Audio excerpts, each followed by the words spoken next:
Okay, so I'm going to start the chapter now.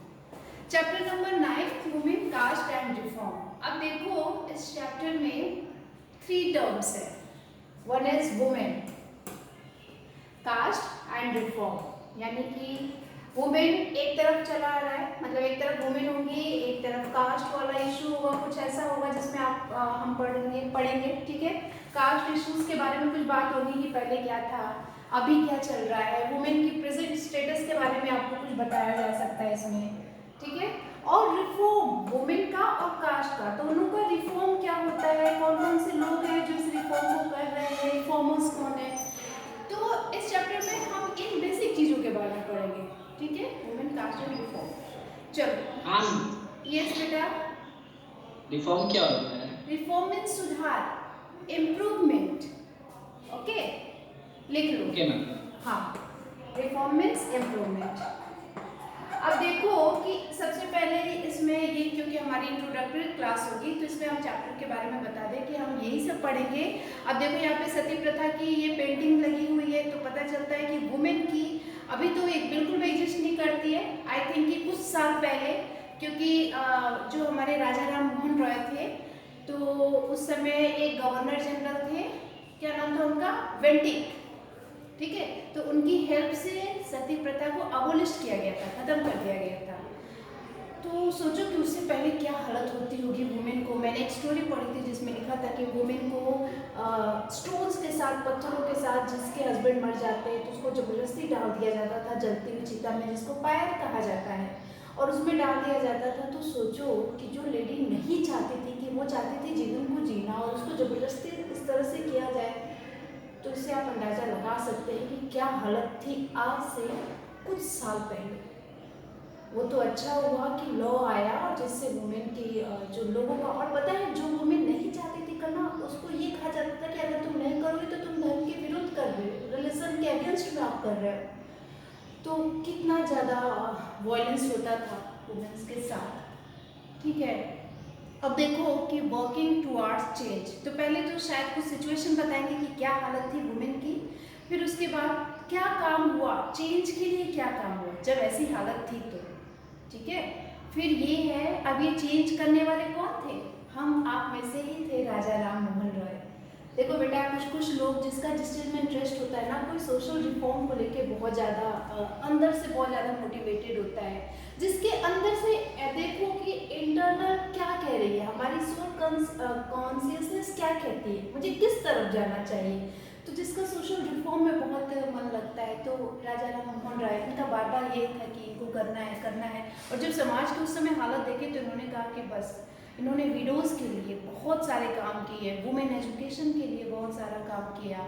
ठीक है, और फिर ये जो पिक्चर है, हुक स्विंगिंग फेस्टिवल, ये फेस्टिवल है, इसमें हुक स्विंगिंग मतलब कि लग रहा है कि किसी को स्विंग किया जा रहा है, मतलब किसी को, ये देखो पिक्चर में साफ मालूम चल रहा है कि एक फेस्टिवल था जिसमें डिवोटीज को इस तरह से एक रिचुअल वर्शिप के नाम पे क्या क्या हो रहा था. इन लोगों को उसमें जैसे एक होता है ना झूला झूलना, और एक होता है कि लोगों को टांग के, ये देखो ये क्या हालत हुई है. तो सोचो कि इस तरह के रिचुअल्स के नाम पे भी इंडिया में क्या क्या हो रहा था. अभी इस चैप्टर को पढ़ेंगे तो समझ में आएगा. सोर्स 1 है, सोर्स तो समझते ही हो कि वो जगह जहाँ से इंफॉर्मेशन आती है. तो ये एक क्लिपिंग है, इसमें we first tie them down to the pipe. मतलब क्या हुआ, पहले हम उनको बांध लेते हैं डाउन टू दी पाइप, गड्ढे में फेंकने से पहले. अब देखो इसमें कुछ होगा. ठीक है, फिर ये पिक्चर है स्वामी दयानंद सरस्वती की. ये हमारे देश के दूसरे सोशल रिफॉर्मर, आर्य समाज के फाउंडर थे 1875 में.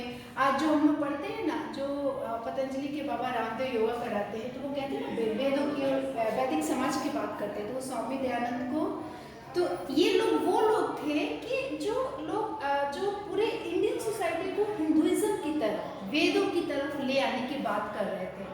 अब क्वेश्चन ये कि ये ऐसा क्यों कर रहे थे, वेद में ऐसा क्या था कि लोग को हिंदू की तरफ, वेद की तरफ आना है.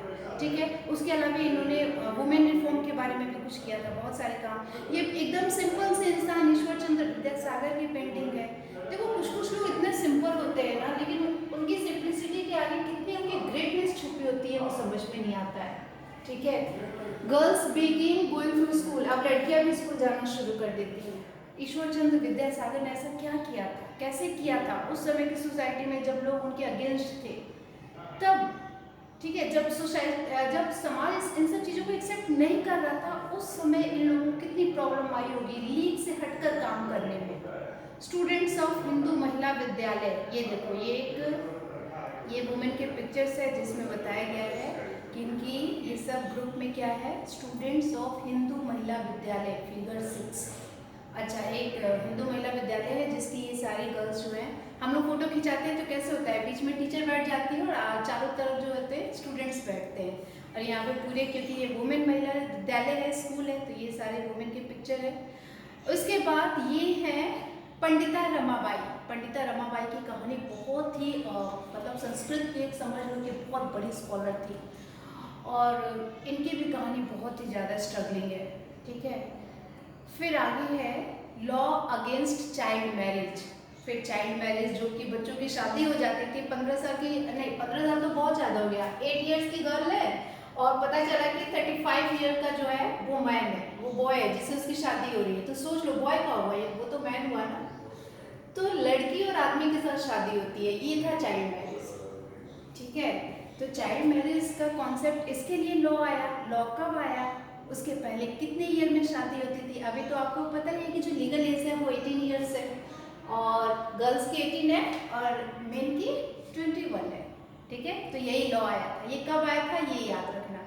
कास्ट एंड सोशल रिफॉर्म, तो अभी तक तो हम लोग वुमेन्स की बात कर रहे थे, उनके रिफॉर्म की। अब कास्ट और सोशल रिफॉर्म में क्या है, कास्ट एंड सोशल रिफॉर्म में पढ़ोगे कुछ, देखते हैं इसमें क्या है। ये पेंटिंग क्या है, ये पेंटिंग है figure 9, a coolie ship 19th century. ये पूरे शिप में, this coolie ship named John Allen carried many Indian labourers. अरे बाप रे, ये जो मॉरिशस है ना आइलैंड, उस मॉरिशस में पूरे इंडिया के लेबर्स को लेके जाया जा रहा है जबरदस्ती। हम लोग उस मतलब ये कॉलोनियल टाइम में ना तो ऐसी हालत हो गई थी जैसे इंडियंस को और जो कॉलोनी में रहने वाले लोग थे उनको भेड़ बकरी की तरह ट्रीट किया जा रहा था। ठूस ठूस के जहाजों में ले जाना, सिर्फ एक पर्पस था, लेबर कराना, लेबरगिरी कराना, मजदूरी कराना। कहाँ पे, जहाँ उनके प्लांटेशन होते थे, जहाँ उनके बड़े बड़े लैंड फॉर्म्स होते थे, वो लेके जाते थे और वहाँ पर बहुत ज़्यादा हार्ड लेबर कराते थे, ठीक है।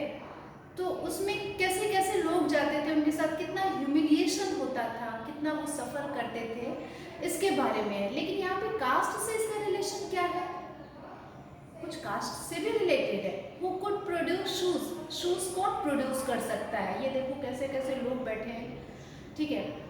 अब देखो आगे क्या है, इसको कास्ट से देखेंगे कि क्या इसका कनेक्शन क्या बन रहा है। No place inside the classroom, classroom में कोई जगह ही नहीं है, इसका मतलब क्या हुआ। Demands for equality and justice, अब ये डिमांड हो गई है कुछ, इसका मतलब कि कुछ ऐसा हो रहा था जो कि सही नहीं था। अब इक्वालिटी की बात हो रही है, जस्टिस की बात हो रही है। Dublas of Gujarat carrying mangoes to the market, market में मैंगोज लेके जा रहे हैं, ये डुबलास एक कास्ट होगी, ठीक है।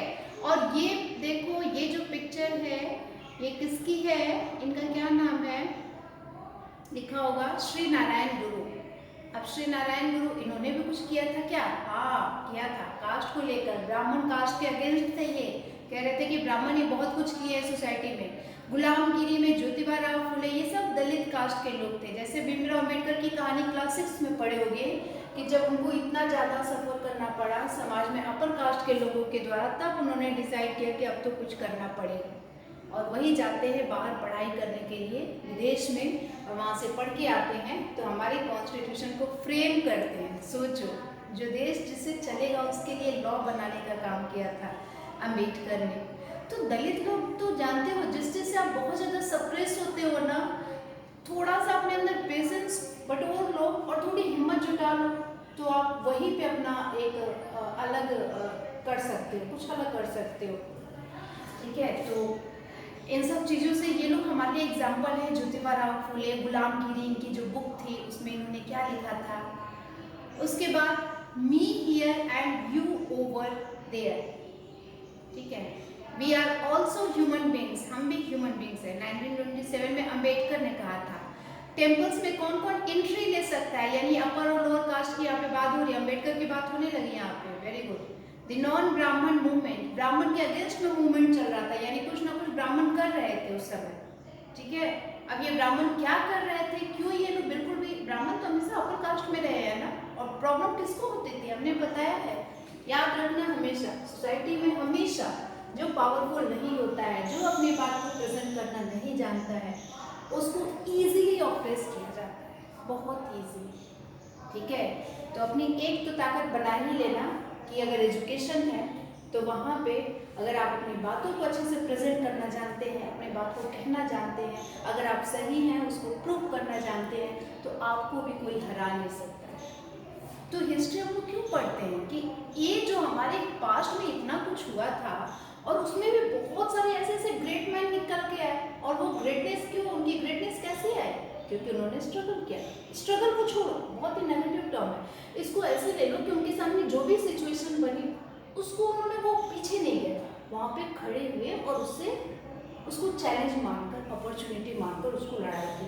तो आप लोगों के सामने बहुत सारे वीकनेसेस आती होंगी, तो वैसे में क्या करना है, समझो कि प्रॉब्लम कहाँ आ रही है और उसका सोल्यूशन खुद से निकालो, ठीक है। तो ये अलग अलग समाज है, ब्रह्म समाज, डेरोजियो एंड यंग बंगाल, तो ये सब अलग अलग जो लोग हैं, इन लोगों ने अपने अपने स्टेट्स में ऐसा कुछ किया था, मूवमेंट चलाया था, जिसकी वजह से पूरे इंडिया में सोशल रिफॉर्म का काम। यस बेटा।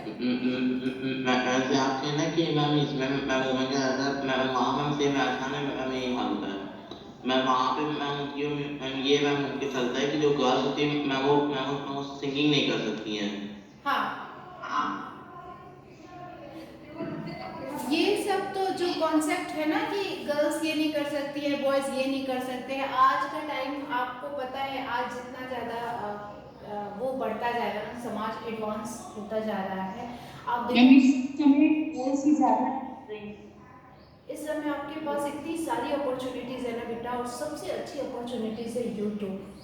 यूट्यूब एक ऐसा प्लेटफॉर्म आपको मिल गया है ऑनलाइन अपने आप को प्रेजेंट करने का, कि आपके पास कोई भी एक भी क्वालिटी हो ना, तो आप इजीली वहाँ पर अपने आप को प्रेजेंट कर सकते हो, ठीक है। मैंने देखा है इसी क्लास में 8C की मैं अगर मैं बात करूँ, तो मैंने देखा है कि कभी कभी कुछ बच्चे इतना अच्छा प्रेजेंट करते हैं, जैसे कि आप जानते हैं आपकी क्लास में भी हैं 2-3 लोग हैं, नाम लेंगे तो फिर ये होगा कि एक की हो रही है दूसरे की नहीं हो रही है, सबके अंदर बहुत सारी चीज़ें हैं, बस थोड़ा सा समझ लो कि आपकी स्ट्रेंथ क्या बन सकती है, ठीक है। तो ये हो गया। और देखो हिस्ट्री में सिर्फ इतना समझ लेना कि इसको ऐसे ही पढ़ो, हिस्ट्री का मतलब ही क्या होता है, हाई स्टोरी, अगर उसको तोड़ो तो हाई स्टोरी का मतलब क्या होगा, स्टोरी है, कहानी है, जो कुछ भी हुआ था पास्ट में उसके बारे में हमें कहानी की तरह पढ़ ले और उसको अपनी लाइफ में इम्प्लीमेंट करें। अब ये सोचोगे कि अरे बाप रे, तो बहुत मुश्किल है, ये समझ में नहीं आता, तो कभी समझ में नहीं आएगा, ठीक है। तो देखो फिर एक और बचा इसमें, black slaves and white planters. Planters कौन है, जो प्लांटेशन फॉर्म में खेती करवाते हैं जबरदस्ती, और प्लांटेशन फॉर्म किसका था, टी प्लांटेशन, चाय के बड़े बड़े बागान। प्लांटेशन का मतलब ही होता है कि केवल एक फसल लगाना, और वो भी बड़े बड़े लैंड फॉर्म थे जिसका कमर्शियल यूज हो, उसको प्लांटेशन कहा जाता है। प्लांटेशन क्रॉप आप पढ़े हैं ज्योग्राफी में, ठीक है। तो टी की, कॉफी की, ठीक है। तो ये व्हाइट प्लांटर्स थे, ब्रिटिश थे तो व्हाइट ही थे ये सब। और ब्लैक स्लेव्स, स्लेव्स कौन थे, जो यहाँ के लेबर्स थे। ये कॉन्सेप्ट है ब्लैक एंड व्हाइट का, कलर के बेस पे डिवीजन हो रहा था। और फिर आपके ये क्वेश्चन आंसर है, आप क्वेश्चन आंसर में देख लो कि इतने सारे लोग हैं, तो जब हम इनको पढ़ेंगे तो ध्यान में रखना व्हाट सोशल आइडियाज, इनके सोशल आइडियाज क्या थे, राजा राम के, दयानंद सरस्वती के, वीरसा लिंगम पंतुलु के, ज्योतिबा फुले, पंडिता रमाबाई, पेरियार, मुमताज अली, ईश्वरचंद्र विद्यासागर। हम जब पढ़ेंगे तो इन पे थोड़ा ज़्यादा ध्यान देंगे। उसके बाद नेक्स्ट है ट्रू फॉल्स है, और फिर क्वेश्चन आंसर है। तो चलो अब अपने चैप्टर को करते हैं start. Okay class, so let's start the chapter.